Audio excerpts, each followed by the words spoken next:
Hi everybody, it's Dr. Sandy Laura Cremers, and I'm making this video for my patients who have asked me to talk about tea tree oil.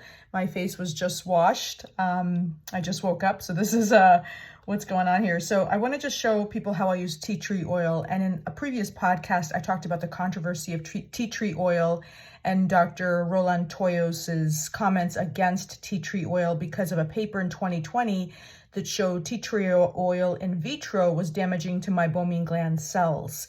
And while that study could be true, we definitely know that blepharitis mites are damaging to the meibomian gland cells. And so I just wanted to show you how I use this because I still do think this is worth it. It's less damaging than Demodex mites and bacteria that destroy glands for sure. Tea tree oil often doesn't have to be used twice a day or even once a day. A lot of people can use it once a week or once a month. And so I just basically get CVS over the counter.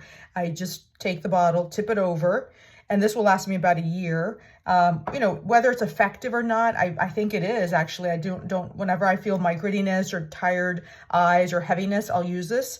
I'll take off the top. There's nothing in there, as you can see.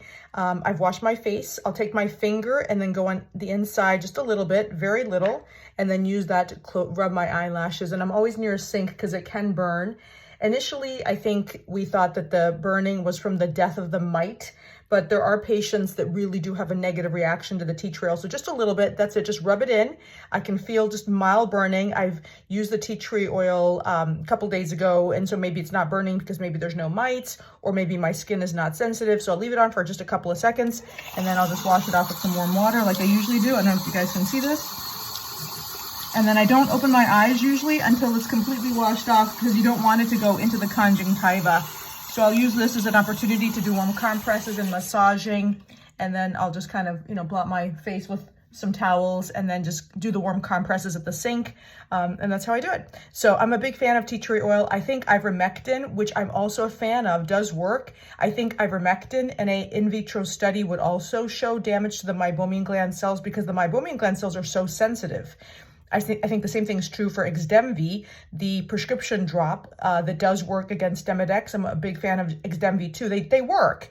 It's just there's been no in vitro studies with Xdemvy that I know of that's been published that says it's safe.